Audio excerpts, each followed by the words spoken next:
സ്റ്റാർട്ടിങ്ങിൽ കാണിച്ച ആ ഒരു ഡെമോ വീഡിയോ കണ്ടപ്പോൾ തന്നെ നിങ്ങൾക്ക് കാര്യം മനസ്സിലായിട്ടുണ്ടാവും.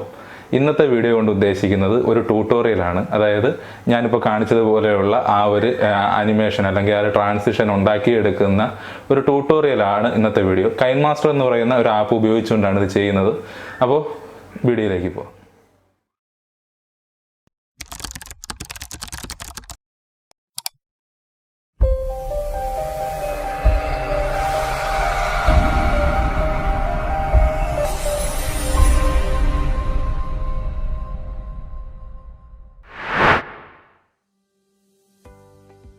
കൈൻമാസ്റ്റർ ഓപ്പൺ ചെയ്യുമ്പോൾ നമുക്ക് ഇങ്ങനെയുള്ളൊരു ഇൻ്റർഫേസ് ആയിരിക്കും കിട്ടുന്നത്. അതിനകത്തുനിന്ന് ക്രിയേറ്റിന് കൊടുക്കുക, പിന്നീട് റെസൊല്യൂഷൻ സെലക്ട് ചെയ്യുക.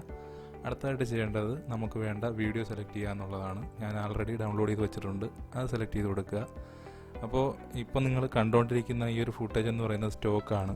നമുക്ക് ഫ്രീ ആയിട്ട് ഡൗൺലോഡ് ചെയ്യാനോ യൂസ് ചെയ്യാനോ ഒക്കെ പറ്റും. അപ്പോൾ ഇതിൻ്റെ ലിങ്ക് ഞാൻ ഡിസ്ക്രിപ്ഷനിൽ കൊടുത്തേക്കാം. നിങ്ങൾക്ക് വേണമെന്നുണ്ടെങ്കിൽ എഡിറ്റ് ചെയ്യാനായിട്ട് ഇത് ഡൗൺലോഡ് ചെയ്ത് നോക്കാവുന്നതാണ്. അപ്പോൾ അതിനുശേഷം നമ്മളൊരു പുതിയ ലെയർ ആഡ് ചെയ്യണം.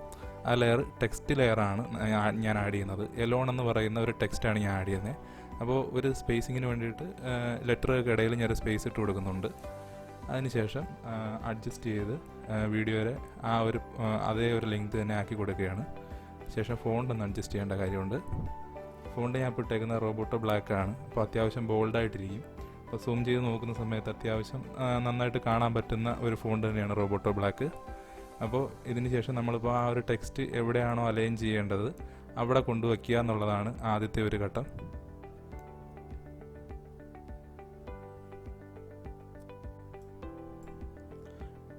ടെക്സ്റ്റ് നമ്മൾ പ്രോപ്പറായിട്ട് ആ ഒരു പ്ലേസിൽ കൊണ്ടുവച്ചതിന് ശേഷം നമുക്ക് മൂന്നാമതായിട്ട് ഹാൻഡ് റൈറ്റിങ്ങിൻ്റെ ഒരു ലെയറാണ് ആഡ് ചെയ്യാനുള്ളത്.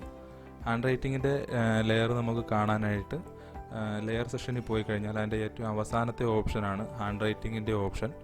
അപ്പോൾ അത് ചൂസ് ചെയ്യുക. അത് ചൂസ് ചെയ്യുമ്പോൾ ആൾറെഡി അതൊരു റെക്റ്റാങ്കിൾ ആയിട്ടായിരിക്കും ചൂസ് ചെയ്തിരിക്കുന്നത്. അതായത് ഒന്നാമത്തെ ഓപ്ഷൻ റെക്റ്റാങ്കിൾ ആയിട്ടായിരിക്കും കിടക്കുന്നത്. അത് തന്നെയാണ് നമുക്ക് യൂസ് ചെയ്യേണ്ടതും. അതിനകത്തുനിന്ന് നമ്മൾ കളർ മാത്രം ഒന്ന് ചേഞ്ച് ആക്കി കൊടുക്കുന്നുണ്ട്. അപ്പം റെഡാണ് കിടക്കുന്നത്, അത് മാറ്റിയിട്ട് കറക്റ്റ് നമ്മൾ ഗ്രീൻ ആയിട്ടുള്ള കളറാണ് നമ്മൾ കൊടുക്കുന്നത്. അതിനുശേഷം നമ്മൾ ആ ടെക്സ്റ്റിന് മുകളിലൂടെ ഒന്ന് ഡ്രാഗ് ചെയ്യുന്ന സമയത്ത് ആ ഒരു പച്ച നിറത്തിലുള്ള റെക്റ്റാങ്കിൾ നമുക്ക് അവിടെ വിസിബിൾ ആയിട്ടുണ്ട്. ഇനി ഇതിനെ ഒന്ന് അഡ്ജസ്റ്റ് ചെയ്ത് വെക്കുക. പിന്നീട് വീഡിയോയുടെ കറക്റ്റ് ലെങ്തിനനുസരിച്ച് ഈ മൂന്ന് ലെയറില്ല, ആദ്യമേ ആഡ് ചെയ്ത ആ ഒരു വീഡിയോയുടെ ലെയറിന് കറക്റ്റായിട്ട് തന്നെ താഴത്തെ ടെക്സ്റ്റ് ലെയറും ഹാൻഡ് റൈറ്റിംഗ് ലെയറും അഡ്ജസ്റ്റ് ചെയ്ത് കൊടുക്കുക. എന്നാൽ മാത്രമേ നമുക്കിത് കറക്റ്റായിട്ട് നമുക്ക് ക്രിയേറ്റ് ചെയ്യാനായിട്ട് പറ്റത്തുള്ളൂ. അതിനുശേഷം ചെയ്യേണ്ടതെന്ന് പറഞ്ഞു കഴിഞ്ഞാൽ നമ്മളിപ്പോൾ ഈ ഒരു മൂവ്മെൻറ്റിനനുസരിച്ച് നമുക്ക് ഈ ഒരു ടെക്സ്റ്റ് കറക്റ്റ് ചെയ്യുക എന്നുള്ളതാണ്. അതിനായിട്ട് ബാക്കിൽ കിടക്കുന്ന ആ ഒരു ടെക്സ്റ്റ് നമുക്ക് കാണണം. അതിനായിട്ട് ആൽഫ സെറ്റിങ്സിൽ പോയി കഴിഞ്ഞ് കഴിഞ്ഞാൽ നമുക്ക് അത് അഡ്ജസ്റ്റ് ചെയ്യാം. അപ്പോൾ ആ ഒരു പച്ചയ്ക്ക് അകത്തുകൂടെ തന്നെ നമുക്ക് ആ ടെക്സ്റ്റും കൂടെ വിസിബിളായിട്ട് വരും. അപ്പോൾ നമുക്ക് എഡിറ്റ് ചെയ്യാനും ഡ്രാഗ് ചെയ്യാനും ഒക്കെ നേരത്ത് നമുക്ക് അതൊരു എളുപ്പമായിരിക്കും. ഞാൻ ആ ടെക്സ്റ്റിൻ്റെ ആ ഒരു സൈസ് ഒന്ന് അഡ്ജസ്റ്റ് ചെയ്യുന്നുണ്ട്.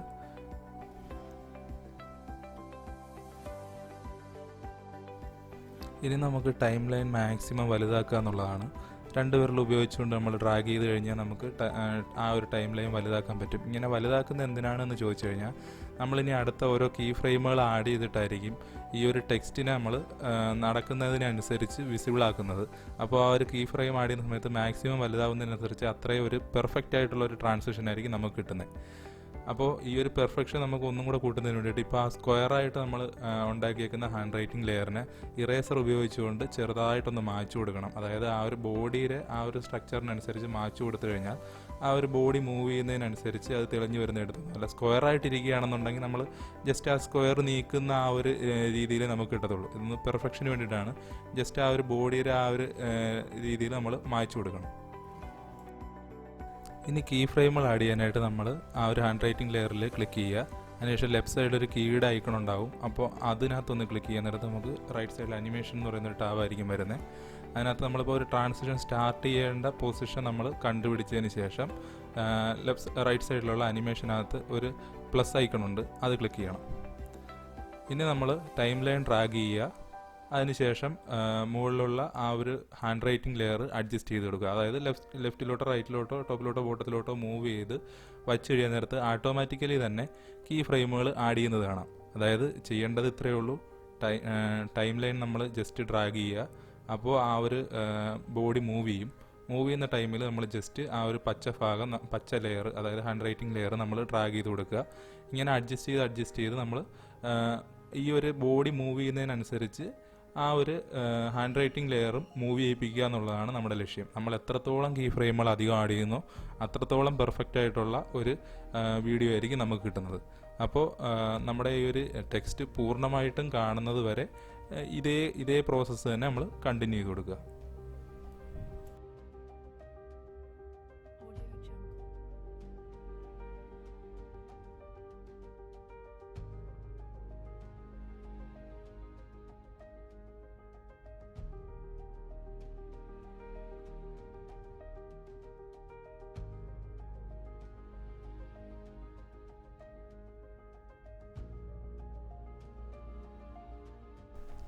ഇപ്പോൾ നമ്മൾ കീ ഫ്രെയിമുകളെല്ലാം തന്നെ ആഡ് ചെയ്ത് കംപ്ലീറ്റ് ചെയ്തിട്ടുണ്ട്.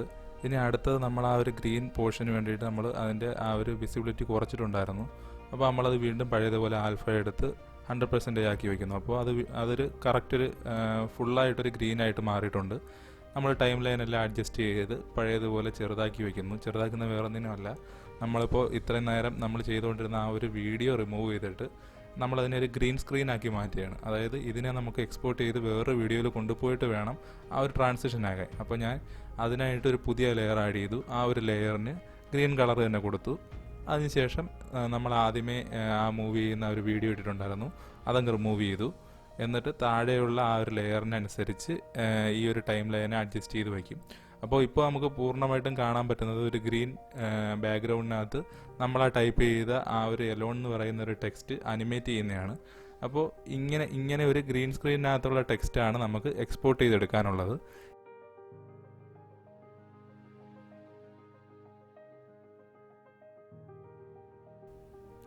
ഗ്രീൻ ബാക്ക്ഗ്രൗണ്ടും ടെക്സ്റ്റും കൂടെ ആയിട്ടുള്ള ആ ഒരു വീഡിയോ ഇപ്പോൾ എക്സ്പോർട്ട് ആയിട്ടുണ്ട്. നമ്മളതിനകത്തുനിന്ന് ബാക്ക് ഇറങ്ങിയതിന് ശേഷം വീണ്ടും പുതിയൊരു പ്രോജക്റ്റ് ക്രിയേറ്റ് ചെയ്യുക. പുതിയ പ്രോജക്റ്റ് ക്രിയേറ്റ് ചെയ്യാൻ നേരത്ത് നമ്മൾ ആദ്യമേ എടുത്ത ആ ഒരു പെൺകുട്ടി നടന്നു പോകണ ആ ഒരു വീഡിയോ തന്നെ ചൂസ് ചെയ്യും. അതിനുശേഷം നമ്മൾ പുതിയൊരു ലെയറായിട്ട് നമ്മളിപ്പോൾ എക്സ്പോർട്ട് ചെയ്ത ആ ഒരു വീഡിയോ ഇൻസേർട്ട് ചെയ്യണം. അതിനുശേഷം ആ ഒരു സ്ക്രീനിനനുസരിച്ച് അതിനെ അഡ്ജസ്റ്റ് ചെയ്ത് കൊടുക്കണം. സ്ക്രീൻ അഡ്ജസ്റ്റ് ചെയ്തതിന് ശേഷം നമ്മളിപ്പോൾ നോക്കാൻ നേരത്ത് കാണുന്നത് ആ ഒരു പച്ച ആ ഒരു ഏരിയ മാത്രമായിരിക്കും നമുക്ക് കാണുന്നത്. ഇനി നമ്മൾ സെറ്റിങ്സിൽ പോയി ക്രോമാ കീ എടുത്ത് അതിനകത്ത് കുറച്ച് അഡ്ജസ്റ്റ്മെൻറ്റ് ചെയ്യണം. ഏറ്റവും താഴെയായിട്ട് ഷോ മാസ്ക് എന്ന് പറയുന്നൊരു ഓപ്ഷൻ ഉണ്ട്. അത് ക്ലിക്ക് ചെയ്ത് കഴിഞ്ഞാൽ സ്ക്രീനെല്ലാം ബ്ലാക്ക് ആവും. അപ്പോൾ ആ ഒരു ബ്ലാക്കിനകത്ത് ആ ടെക്സ്റ്റ് തെളിഞ്ഞു വരുന്ന രീതിയിൽ വേണം മുകളിലുള്ള 2 സ്ലൈഡറുകൾ നമുക്ക് അഡ്ജസ്റ്റ് ചെയ്യാനായിട്ട്. അപ്പോൾ അത് പൂർണ്ണമായിട്ട് ആ ഒരു ടെക്സ്റ്റ് കാണുന്ന രീതിയിൽ വേണം നമ്മൾ അഡ്ജസ്റ്റ് ചെയ്ത് വയ്ക്കാനായിട്ട്.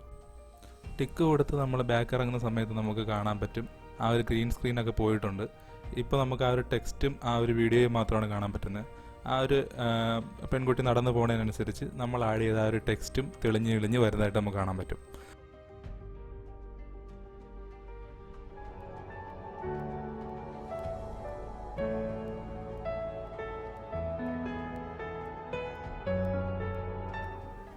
ഒരു വീഡിയോയെ മാസ്ക് ചെയ്തുകൊണ്ട് അല്ലെന്നുണ്ടെങ്കിൽ ഒരു എലമെൻറ്റിനെ മാസ്ക് ചെയ്തുകൊണ്ട് മറ്റൊരു എലമെൻറ്റുമായിട്ട് ബ്ലെൻഡ് ആവുന്ന രീതിയിൽ ഒരു അനിമേഷൻ ഉണ്ടാക്കിയെടുക്കുകയാണ് ഇന്ന് കൈൻമാസ്റ്റർ വഴി നമ്മൾ ചെയ്തത്.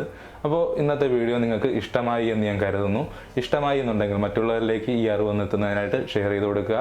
എൻ്റെ ചാനൽ ഇഷ്ടമായി എന്നുണ്ടെങ്കിൽ അതൊന്ന് സബ്സ്ക്രൈബ് ചെയ്ത് ബെൽ ബട്ടൺ അമർത്തേക്കുക. അപ്പോൾ മറ്റൊരു വീഡിയോയുമായി കാണും വരെ ബൈ.